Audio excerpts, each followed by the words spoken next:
dictated at Storm Field, January 5th, 1909. I saw only 3 references to that curious presidential performance of 2 or 3 weeks ago.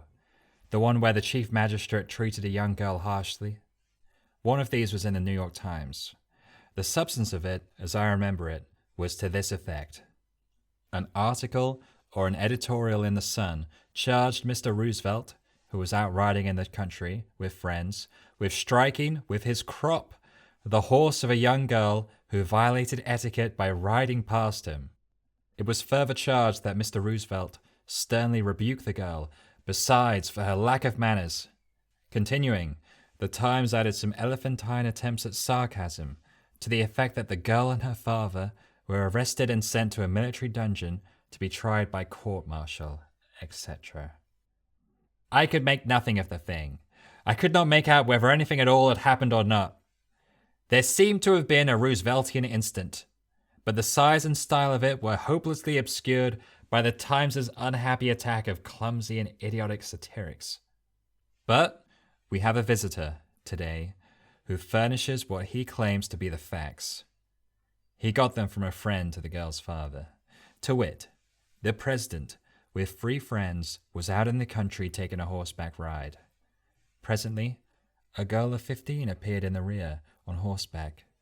She closed the interval and was intending to ride by when she recognized the president by his shoulders, or perhaps his ears, and slackened her pace and fell back a few paces.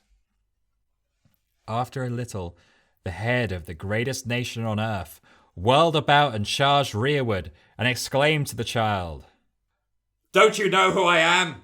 You've followed me long enough. Where are your manners?" The frightened girl explained, "I was in a hurry and was going to ride by, but then I saw it was the president. Never mind about that. Yonder's a side road. Take it. Go!" The girl burst into sobbings and said, "It is the road to my father's house, so I was going to take it as soon as I..." "Go, will you?" Which she did. The father wrote a note to the president, complaining, but got no reply. Have we ever had a president before of whom such a story could be told and find believers? Certainly not. It would be recognized as a foolish and extravagant invention, a manifest lie, for we have never had a president before who is destitute of self-respect and of respect for his high office. We have had no president before who was not a gentleman. We have had no president before who was intended for a butcher, a dive-keeper, or a bully, and missed his mission by compulsion of circumstances over which he had no control. Will the story be believed now? Yes, and justifiably. No one who knows Mr. Roosevelt will doubt that in its essence, the tale is true.